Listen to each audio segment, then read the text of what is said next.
Hi, connected yoga teachers. Welcome to our live podcast episode. My name is Shannon Crow. I'm a mom of three, consultant and trainer of yoga teachers, a yoga teacher, and the host of the Connected Yoga Teacher podcast. I am so excited to dive into talking about how we can craft a great sales page with Sarah Guilliot today. But before we do that, I want to give a huge shout out to our sponsor of the live show. Today's live show is made possible by Offering Tree. And super exciting news. Last week, I got an email from Offering Tree to say that they are now integrated with Zoom. So that's exciting for our yoga teachers who have Zoom classes. I see that there are some of you who are here live. Can you just tell me if the sound is working okay? Can you hear me okay? Is my sound too loud? Is it too soft? Because I can change some settings for a moment here before we bring Sarah on. And tell me how you're doing in the chat here as well. Let me know, how is your day going? Right here where I am, it's a snow day for the kids, which is super exciting. It's our first snow day of the year, and it definitely won't be the last. Okay, Bonnie, thank you for telling me that the sound is working perfectly. And Diane says, hi, I can hear you. Alrighty, I would love to know if any of you already have a website. If you also want to put your website link in the comments, that would be fun to do as well. So I am going to introduce you to Sarah Guilliot today, who is a sales page designer with 20 years of experience in design and art direction. She's designed sales pages, site architecture, purchase experiences, and advertising on multi-million-dollar campaigns and websites such as T-Mobile, Eddie Bauer, Microsoft, and GoDaddy. So if you haven't heard of those are some pretty big websites. She's currently at sarahdesign.com and runs a design agency creating conversion-focused sales pages for established coaches and course creators. I saw Sarah's work through Steph Crowder, who we've heard on the podcast, and I was just really impressed with how she was answering questions on Instagram about sales pages, and it really caught my eye. So welcome today to the live version of our podcast, Sarah. Hi, thank you for having me. So excited to be here. Me too. So tell me, what got you into this work of creating sales pages for websites? Well, I started out majoring in art in school, and I thought, I need to do something with computers. and that transformed over 20 years through like all the levels of design that you could do. I did print design, and then I decided I didn't like print design. I wanted to be online, and visual design. And then I learned user experience design, which is called UX design, and UX architecture when I was at GoDaddy for the last 5 years of my career. And a lot of my time spent as a UX designer has been working on sales pages. So when I left corporate, I had a whole other business in mind, and it wasn't quite working out. And then I was drawn back to this, and now I feel silly. Like, I already knew how to do this. Why wasn't I focusing on this earlier? That's so cool. Well, sometimes those ideas or those things, they come back to us. They come back around. That's fantastic. Yeah. So we're going to talk about sales pages today. I feel like, first of all, maybe to define what a sales page is would be helpful. Yes, that's funny. I have notes, and number one on my notes is definitions. So we're on the same page. Yeah. So I think there's three words that I think most people have heard but may get confused about. So that is landing page, sales page, and a shop page, which could also be a services page. So a landing page is any page on the internet. It's basically the page that you land on. So the homepage of your site is a landing page, your sales page is a landing page, every page is a landing page. Then there's a sales page where you're selling one thing, you're focused on one item. So like you brought up Steph Crowder. So for her, for example, she might be selling a particular program or a challenge, and she'll have one dedicated sales page just for that, trying not to send people anywhere else. She hides her navigation top and bottom, and it's just focused on that one thing. And then we have shop pages or service pages, which is a little bit more like what you're used to with e-commerce, where it's a page showing all the things that you have for sale. So I think for your yoga teacher audience, it's kind of a mix of sales page and shop page, because you're going to be selling multiple classes on that page. So you're talking about all your classes usually, but the one thing that you're selling in most cases probably is like a pass to the studio, or, if you're online now, then virtual access to all your classes. So it's kind of a mix. It still counts as a sales page, but I would consider probably what I'm talking about today to be more of a shop or services page. Hopefully that clears things up a little bit. That's amazing. I'm so glad that you broke this down and then brought it into the context of what it is for yoga teachers. So you're right. Some yoga teachers will be like, I have my Wednesday class, my Monday class, and that weekend class that I do. And which one do you want to choose? And it's like choosing an item on a sales page. A lot of the time, our yoga teachers call these offerings. Mm-hmm. And so I'm thinking maybe we create something like a sales page when we have, let's say, a yoga teacher training, and it's a lot higher ticket item. Or is that still one of those things on that store page? Because let's say a yoga teacher training is around $3,500. Would that be a sales page then, or? Yeah, I think in that case, you would probably make that its own sales page, because you're going to have to do a lot more explaining, kind of convincing to get people up to that price range. So it really needs its own dedicated sales page where you can get people to focus on just that one thing and not get distracted by the other offerings that you have. But you might have your home page showing all the things you offer. So it would mention all your individual classes and the coaching class. So that's sort of the hub that sends people off. And if they want to see more about your offerings, they go to another shop page maybe. And if they want to learn about that one main, more expensive item, then they're going to a separate sales page. And even apart from what it's called, just being clear with yourself about the page you're working on and what the goal is for that page. Okay. So can you give us an example of like what the goal is? So let's say a lot of yoga teachers will have regular weekly classes. Maybe they work one-on-one with people. Some of them have workshops, or like I said, trainings, and those trainings can be smaller and then all the way up to like that 200-hour, $3,500 training type of thing, or larger than that, or retreats. So how do we know, like, what is the goal also of a sales page or the offerings page or that shop page? Yeah. Okay. So if I was the yoga teacher, you're explaining right there, and I have all that variety of things, then I would think about a few things. So I would set up my homepage as the hub, or like, it's kind of like a crossroads where people go, they see all the things you have, and you tell them how to get to them and learn more about them. And then if you have, the more expensive programs will be listed there too, along with, your classes and individual offerings, or where maybe you join for the month or whatever. So you're listing all the things you offer, kind of getting them acclimated with what you do, and then you send them off to other pages that talk in more detail.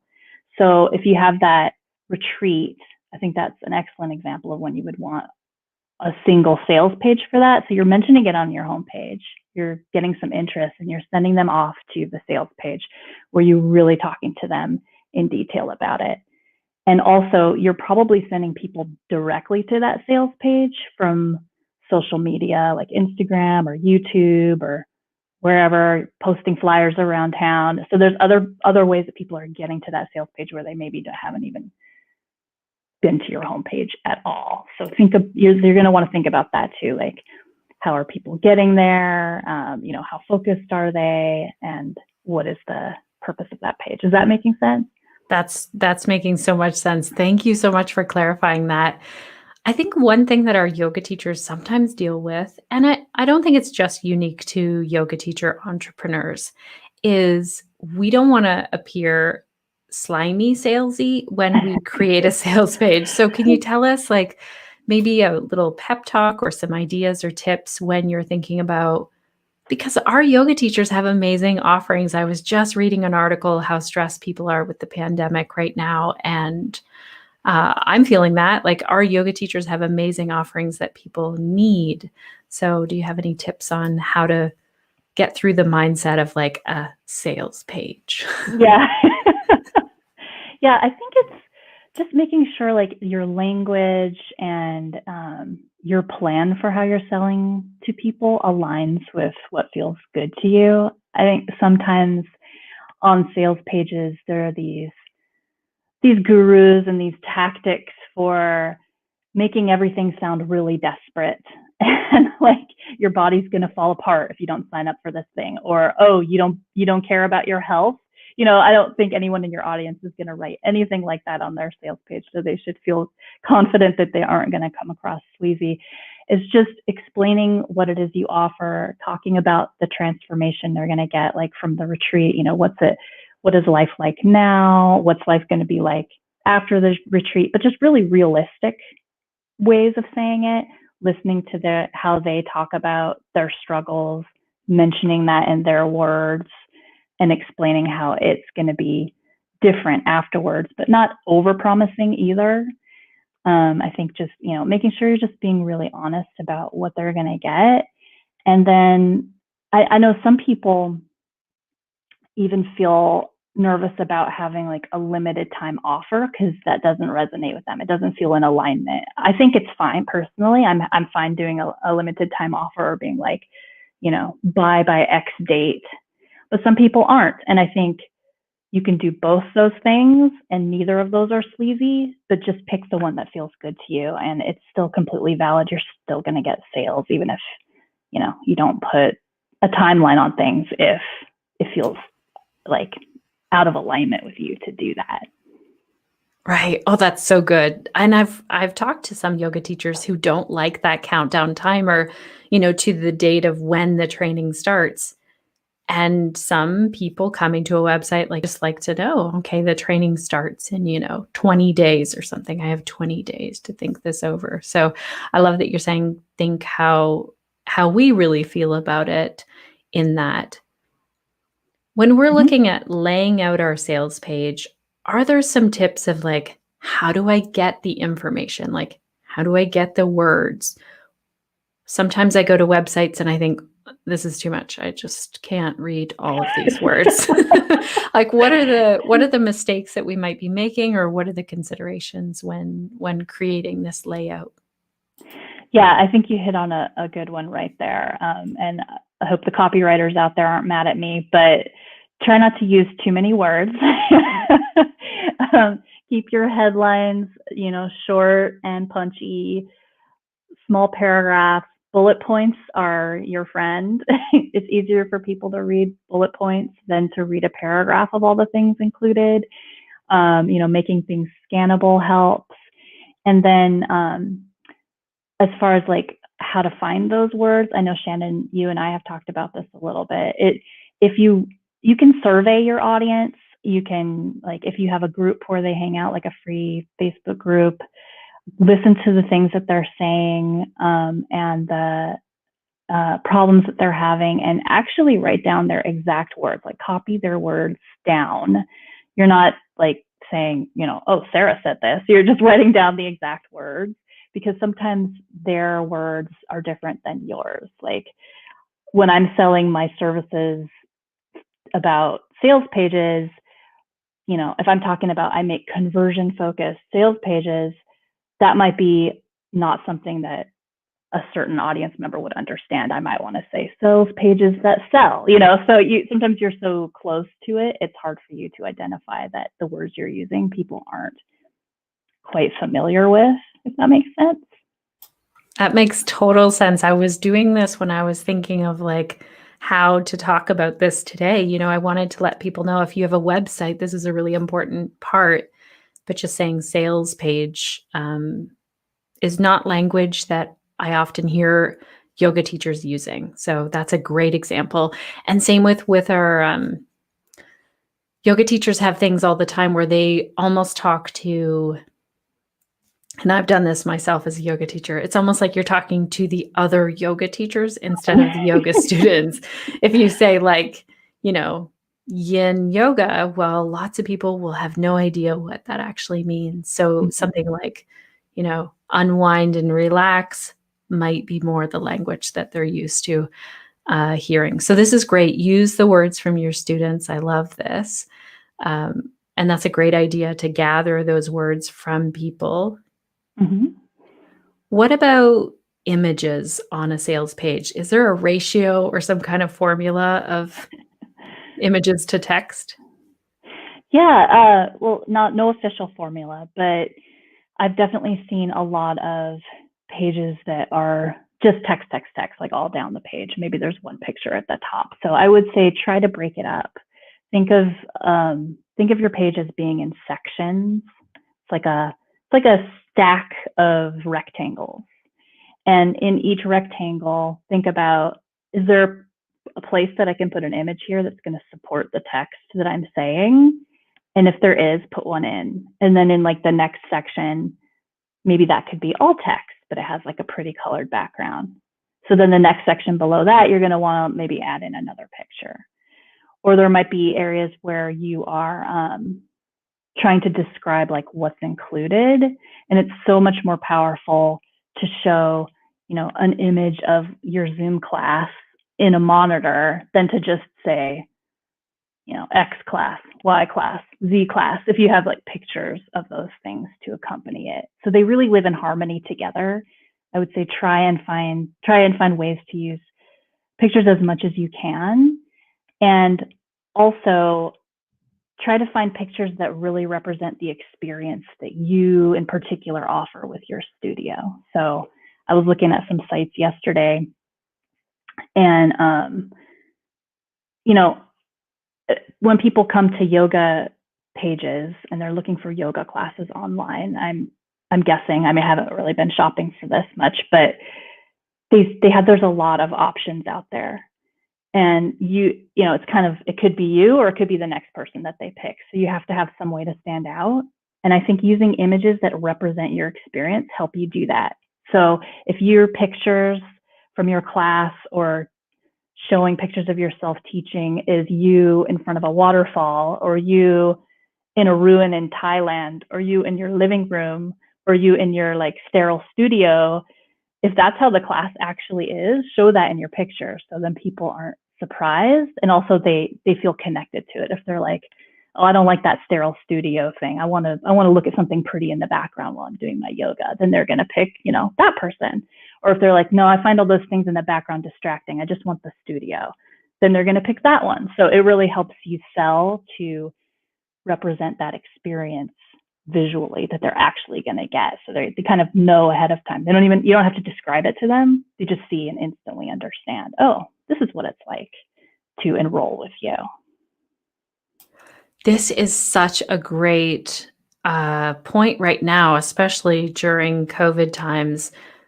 In terms of if you are showing up for Zoom, lots of people have no idea what that means. So let's say you offer one-on-one yoga on Zoom, that's going to look really different. Like I know when I teach one-on-one yoga on Zoom, I just sit here and I don't demo, unless I have to.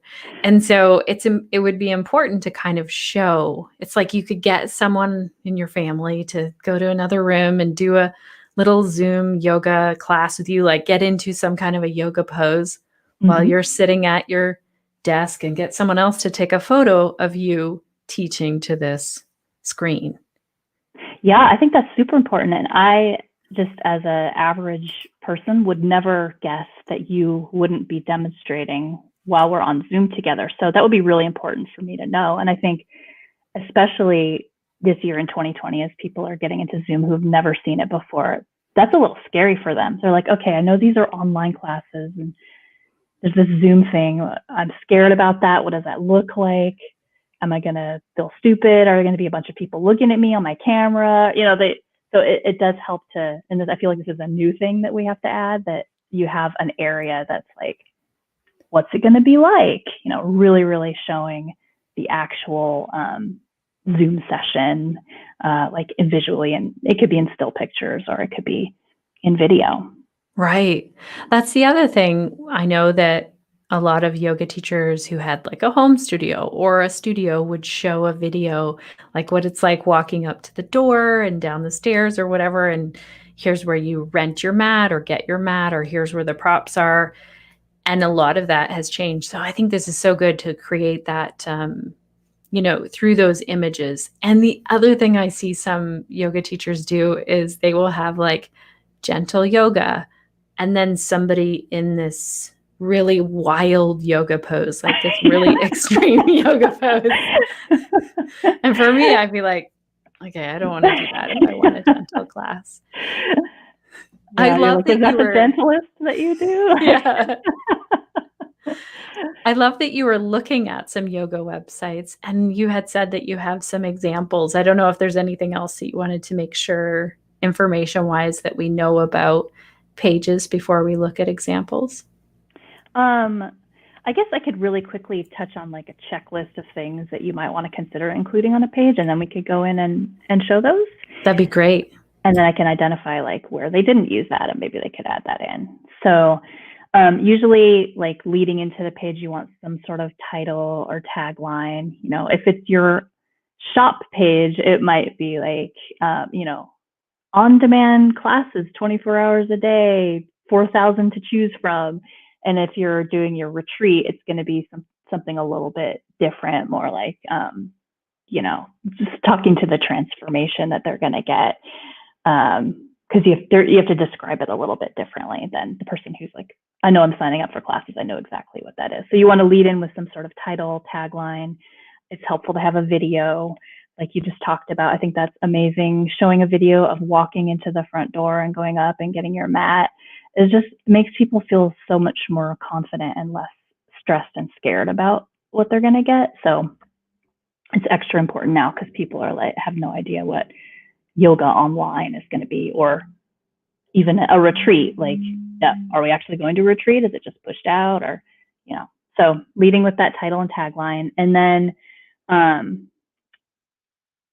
some sort of dreamy statement, like, what would life be like if, and then you kind of bullet point the problems that they're dealing with right now. Like, what would life be like if, you could play with your kids on the floor and stand up without huffing and puffing afterwards, or, like mentioning those things in their words that's letting them know, they see me. Like, are they in my head? How does this yoga instructor know what I'm dealing with? You're just really showing that you understand. And then going down into some sort of a promise statement of, this is what you're going to get in this time frame. You're going to get this or that transformation in this time frame. And then, sort of like announcing, here's what you get. And then you could have some sort of mock-up showing what you get. You might have in that section, you might have pictures of the classes that are available, or you might have a mock-up showing them that, they can do their classes on a big TV or on their phone or on a laptop screen. So it's important to have a mock-up of some kind or some visual showing that experience like we've been talking about. And then it's helpful if you have some sort of social proof, a testimonial or two sprinkled around. You might need more of those on a retreat page than you would on sign up for our classes page. You could probably just get like one or two on sign up for our classes versus on a retreat page where you're going to want to have someone speaking to, what it was like before they went to the retreat and how they felt afterwards and all that kind of thing. Then it's good to have a bio, like an about you section. So if you have a studio, that section might be like all the teachers that are in your studio, little bios about them.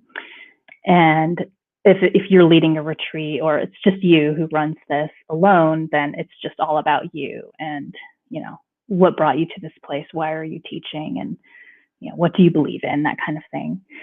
And then the details. So we led at the top of the page with the benefits of like how this is going to help them in their lives. And as we get further down the page, then you can get into the actual details of specifics of what they get, like, X number of classes, or, 3 days worth of this or that. Or if you have like coaching calls included, that kind of thing, you want to list those out. And it's helpful to have visuals for those. You could use icons or, little photos. And then if you can fit in a who it's for and who it's not for section somewhere on the page, that's helpful. So people can really see if they're unsure, and then you're like, who it's not for you if you have bad knees, for instance. That's me. I always had trouble with bad knees with yoga. Or you might be like, it's okay if you have bad knees because we have modifications you can do, so people might be thinking, oh, this might not be for me, and that section helps them identify that it is. Some sort of reassurance is helpful on the page, like no contract, cancel anytime, or some sort of money back guarantee if that's something that you offer. And an FAQ section is really helpful. I know for a lot of times when I'm shopping, I go straight down to the FAQs and I just read those because it might have some things that I didn't think to ask. And then later I buy it, I'm like, oh, I wish I had found that out. So I like to look in the FAQs there.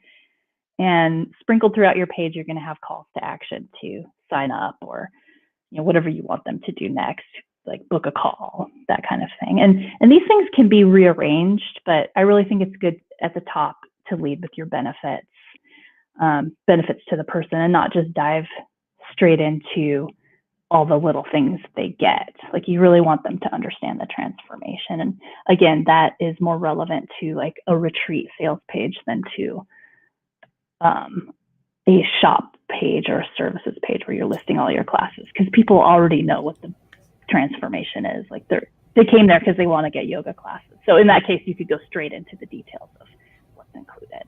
Right. Oh, this is so great. I love the dreamy statement that you talked about. I wonder, for some of our viewers who are listening live, if you want to try and put a dreamy statement in the comments so that we can see your example of, wouldn't it be great to get down on the floor, play with your kids, and get back up and not be huffing and puffing is a great one. Like, for one, I know I've heard some people say, oh, wow, I can't imagine what it'd be like to sit on the floor like that, and this thought of sitting down on the floor and then being able to get up again is something that our yoga teachers probably can do. And as we age, or as we progress through like lived experience in the body, on the earth, and gravity, it gets harder. So that might be one of the benefits for sure. Also, this idea of like who it's for and who it's not for. I want to give a shout out to Jenny McGoy, who talked to us about, on her website, it says, this class is not for you if you're flexible. She's like, I don't want to work with flexible people. And a lot of the time people will think, oh, I have to be flexible to try yoga. So these are great, really great. I feel like you've just given us the recipe for that sales page. Yeah. Good. Also, if any of our live listeners have questions, put them in the comments as well. If you're trying to create that sales page and you're thinking, oh, but I've thought about this, or how do I word this, or what kind of an image would match this, then definitely ask Sarah while she's here. So did you want to share some examples then? Yeah, definitely. Okay, and I'll see if I can play around with the other way. No, I don't want to do that. That's me larger. Let's see. Oh, should I share yet, or go for it. Okay. All right, let's see if this works. It says it's best with 2 monitors. I only have one, so I only ever have one as well. We'll see. Okay. Okay. So are you able to see what's on my screen right now? Okay. There we go. Great. Okay, so I did a search for yoga classes online. And this was one of the first ones came up. There were like 5 sponsored posts. I can't remember if this was a sponsored one or if I scrolled down a little further. But I thought this one was really beautiful and a great thing to look at as inspiration while you are all, designing like your home pages or your shop pages. And it's glow.com/yoga-online. So right here we have, online daily yoga classes and workouts. So that is basically your title and tagline. It's pretty clear what you're getting. It's online, it's daily. There's yoga classes, plus there's workouts. And then we have our CTA, which is this button, the call to action, that start your 15-day free trial. So that's really great too. If you can explain in the button, if it's not too long, what they're getting. Like if it just said start now, I wouldn't know necessarily that this was a 15-day free trial.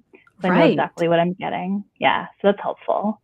And then here we have, from vinyasa and hatha to yin and restorative, explore 3,000 yoga videos across 12 different styles, learn from the world's best yoga teachers at home or on the go. So this is kind of a combo of some of those things I talked about.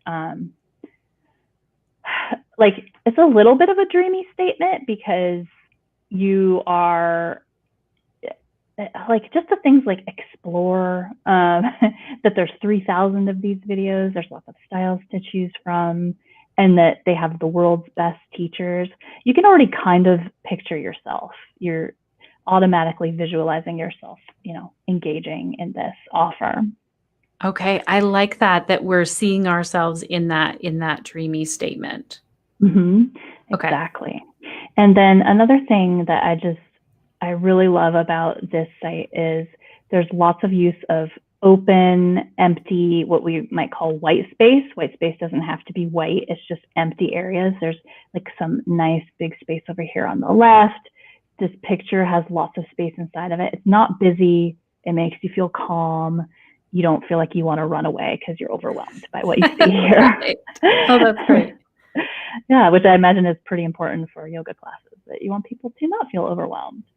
Right. And then down into this section, again, it goes into who it's for. And this is a part where it says, like, whether you're a busy mom in need of a quick morning energy boost or traveler looking to relax with yoga nidra before sleep. Sorry if I'm pronouncing things wrong.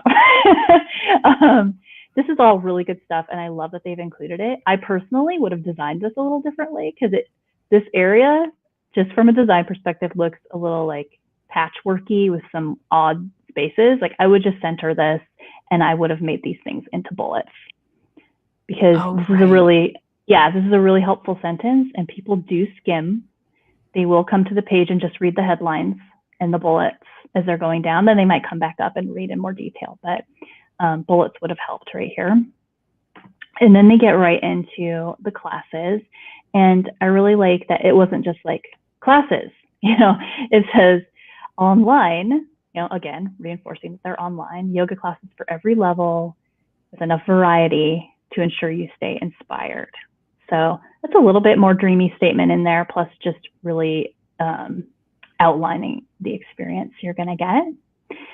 And you'll see this kind of layout with the classes on several other sites that I've seen, but they all treat them a little differently. And I wanted to point this one out as like the best designed one because it's not busy. It just says yoga, nice and clean in a simple font. It says class. It doesn't have too many fonts or font styles. They're not huge or too tiny. It doesn't have a bunch of icons in it. You want people to not get overwhelmed visually. And when you add a bunch of icons, like, where it says 15 minutes, level 2, some of these other sites will have like a little clock next to the 15 minutes, or they'll have like a little grid icon next to level 2. It's just really unnecessary. You can just keep it simple with the words. Because anytime you use an icon, you need words next to it anyway. Yeah. Okay. And then they also mentioned the styles, which I thought was good. And I'm glad they did it lower on the page because if they have a newer person coming in, that person might not understand what the styles are, or might not want to look at styles first. It might be like, oh, this is too advanced for me. They're talking about all these styles and they might flee. So yeah, having it a little lower was nice. Like that one where someone's balancing on someone else there, a little like that one. Does that say partner yoga? Oh, partner yoga. That looks like That would terrify me right away. And then I'd be like, I can't do that. Yeah, that's like the relaxing yoga like you were talking about earlier. Yeah, I don't think that's on my list either.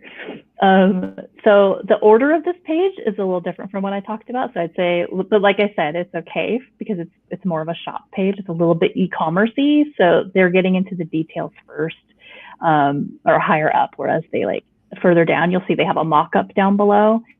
But some of these things are interchangeable. But I'll show you when we get to the mock-up. So then we're into the about section, like I talked about. So they're talking about all their teachers here. I thought this was great. And then you can just scroll through and then you can click on them and you can see how many classes each of them have. And it's not, filled with icons to confuse you. It's just the same clean font that they've already been using, lots of open space. And then this is just basically a call to action banner kind of. I like to sprinkle these throughout pages sometimes. So for a retreat page, I might have something like this a couple times on the page. And I would also have a button on it, which they don't have here. And I think that's something that would be nice for them to add, but it's just down below. Right. And then here's a mock-up like I was talking about. So let me just flip over really quickly. So you talked about Steph Crowder, and I had done a page for her same-day sales page. Yes.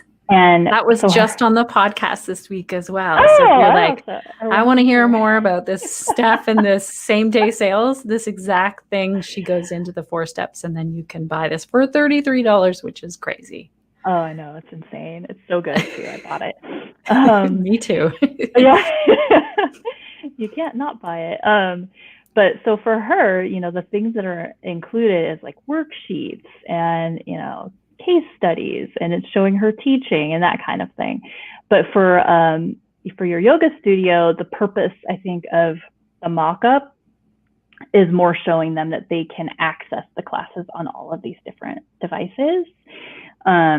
So like they might want to know that, it's on my Apple Watch, it's going to tell me start class, and I'll be able to get right into it there. Right. I was pretty impressed with that. I have never seen that in one of those mock-ups.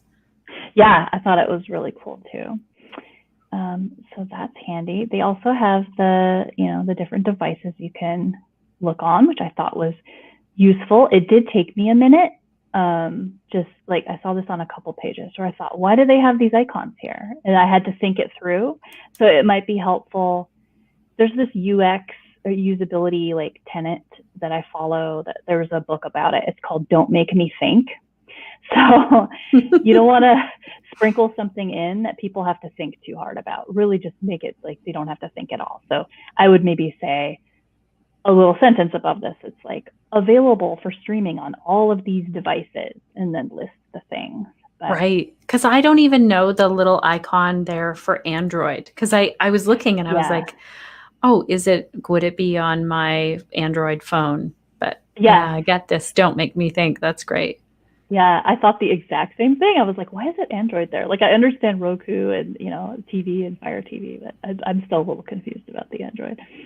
And then it's always good to round out the bottom of your page, with another call to action, which they've done here. So what they didn't do is they didn't put in any testimonials. I think that would be nice to have on this page. They also didn't have any FAQs. I think that would be another thing that I would, if I was their designer, I would suggest that they do those things. Right. And I have a couple more. Do we still have time? Yeah, we have time. Does anyone have questions? I mean, this is kind of inspiring me to look again at some of my sales pages. So thank you for this. Yeah, definitely let me know if people have questions. So this corepoweryoga.com, this was the page I got to when I did a search on Google. So this is like I was talking about earlier, where you're people getting to like your retreat page might be getting there in different ways.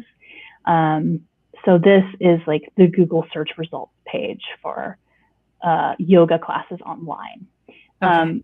But they also have a homepage. And actually, when I was going around on their homepage, I was like, how do I get back to that page I saw from that Google search result? And I had to explore it again. But I think they did a pretty good job on their homepage, although it's a little busy. But I wanted to point out on this page, a couple things to keep in mind. So just a rule of thumb when you're designing is to not make things too wide. So right here, they have the text basically aligned all the way left on this photo, and it probably goes all the way to the right of this photo. And that's really just too wide. It's hard to read. It feels like, oh, I have to scan all the way across. I would suggest keeping your, imagining you have kind of a column going down the middle of your website that's sort of skinny, and keep your text inside of that. So I would like have come over an inch from the left and the right and kept all the text inside that width. Oh, that's good to know. Yeah, that's useful. And then I just wanted to call out this video. So if you do that search online, because this is a long URL, and you get to this page, this video was so good. I thought they should put that on the homepage. I do think that the look of having all these words all over it is a little bit too busy and not very calming. But when I watched the video, this did that job of what I was talking about earlier of representing what the experience is really like. And it's following this woman right here as she goes throughout her day. She's clearly working from home, and then she gets alerts on her phone for when there's classes. So she got an alert. They show her like working on her laptop, and then she gets a little alert on her phone, and she's like, oh, a class is about to begin. And she goes and she gets out her yoga mat, and she puts her computer out, and she starts the class, and they show her doing it. And then it's like a little later in the day, she's working again. She gets another alert that like this sculpt class is coming up, which of course, I don't know what sculpt is, right? But then I think it was sculpt. They show her friend arriving at the front door, and then the two of them go out on the deck, and they put the laptop out again, and they do this sculpt class together, which has like weights and things. And then she's again working some more in the day. And then later in the evening, there's another class that comes up, and it's just another alert on her phone. And she just keeps, setting aside her work and getting up and going and taking care of herself. And it really, really showed exactly what it's going to be like in this program. It showed like a real looking woman. She's not like a model. She's not super stick thin. She's like a woman I can identify with, having her life, and that's very busy, and she needs some exercise, and they are, just gently inviting her throughout the day on her cell phone. And I thought it was really, really powerful. That's great. I think you're right. Like you can definitely see that they've worked on the diversity of not just the skinny, bendy, athletic model yoga teacher, which we see on too many websites. That's really, I love that. This journey of a story. Yeah, that's great. For sure. And they also have some, more diversity in their images too. There's some women of color on here, and men, it's not just all women everywhere all the time. Right. Too. Like the friend that comes to the door is a man, and they go out on the deck and they work out together. And then lastly, I just wanted to show this site because I think there were some positive things about this site, but there are a lot of things that I would have done differently. So one positive is I love that they have these big images showing that experience. Like I was talking about earlier, she's out on her porch. It's really beautiful. That's a different experience than someone who is inside of a studio, and a different type of person wants to see that while they're doing their yoga class online from, another person. So that's how someone might identify they want to join this. But it is very busy. There's a ton of choices in the navigation. It actually makes me feel anxious looking at it, and you don't want your people to feel anxious. So if you can get like a friend to look at your site who hasn't been building it with you and have them tell you how they feel when they're looking at it, that's helpful because, if they were running a user experience study on this and I came in as the study participant, I would tell them that I feel anxious in the center of my chest just looking at the navigation of this site. Also, there's the text. It has these drop shadows on it because it's on top of an image, so it's hard to see. They had to add the drop shadows.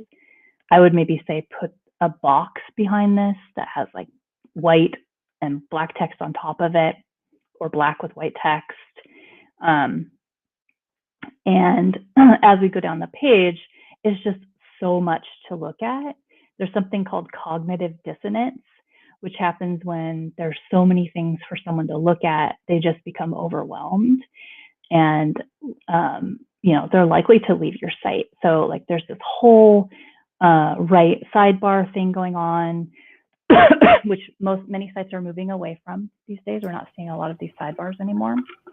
Right. Yeah. The sidebar, I get what you're saying. Like I was looking over at the featured videos and then I start to see I can join the community or I can get on the newsletter. You're right. It's like a lot of things I could do. It's too many things. That's exactly how I feel. Yep. Yeah. So your eye goes here to featured videos and it flings back over here to the right to all these things, and it might be just bouncing back and forth and you can't even focus on these things in the middle.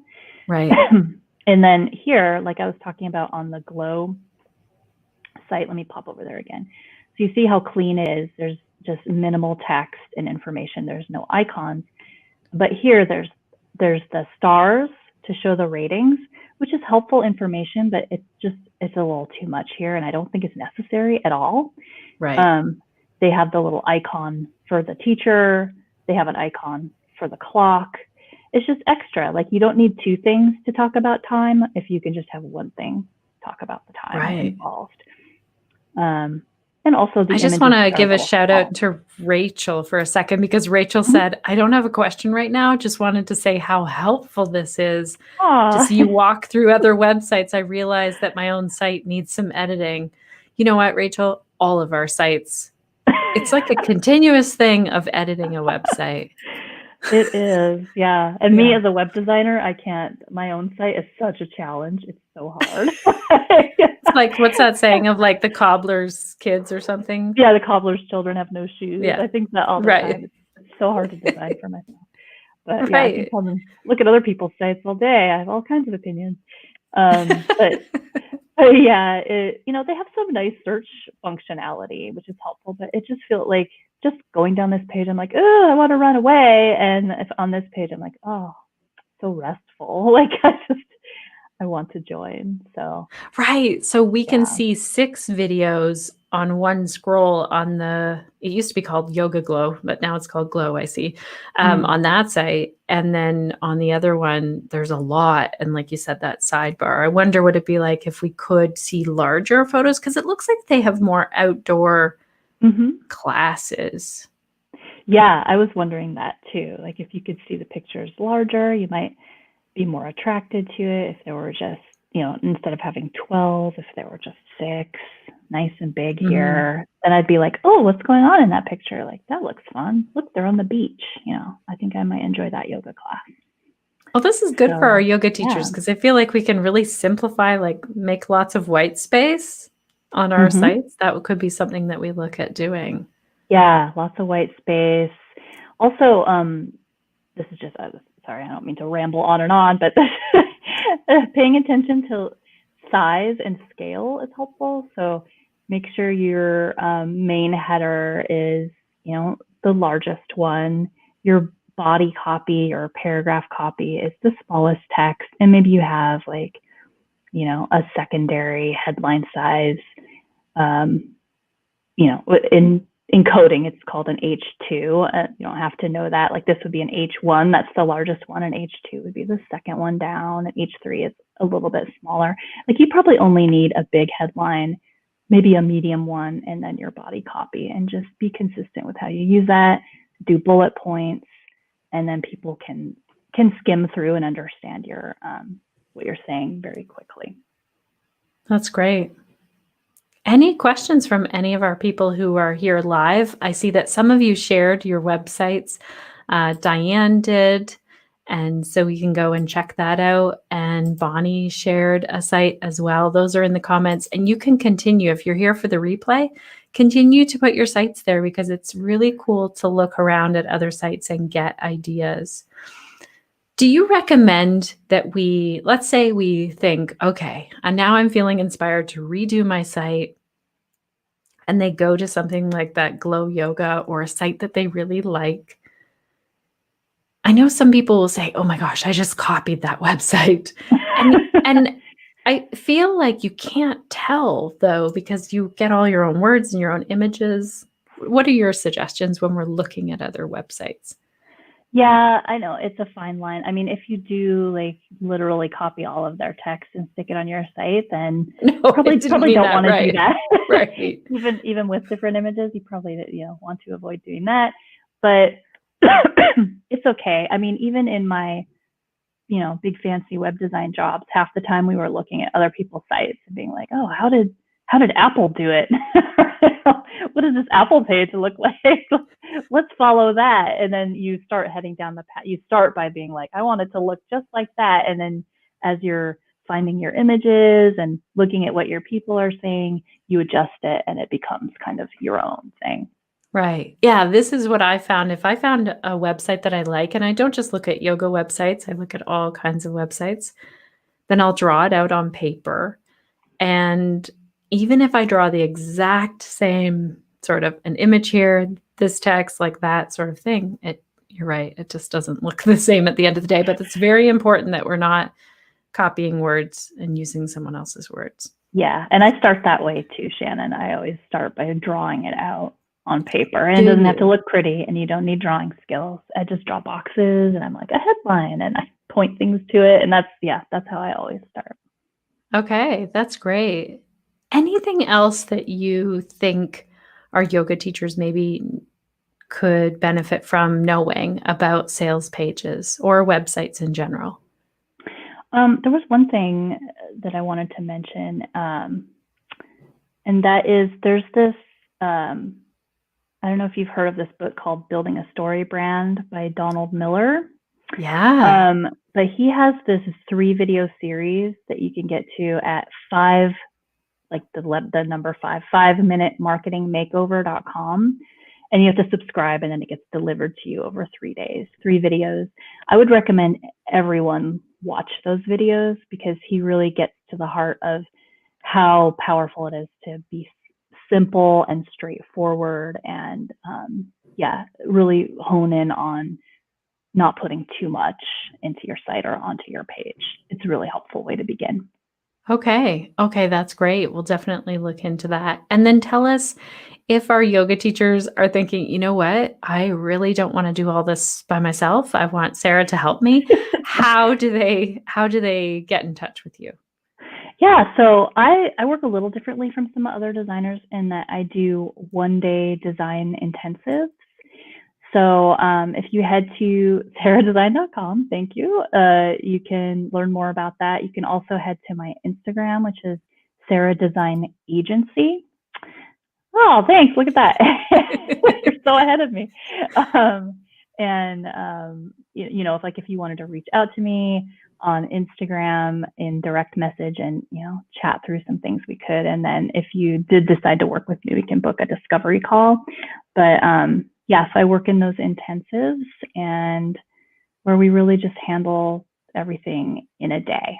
So Wow, way to do it. that's it's a busy amazing. day, but yeah, and you're not on the call with me on the whole day. We have a call ahead of time to know what we're doing, and then I'm working and I'm just getting feedback from you through like a messenger type situation to get the feedback and so that's one way great. we can work together.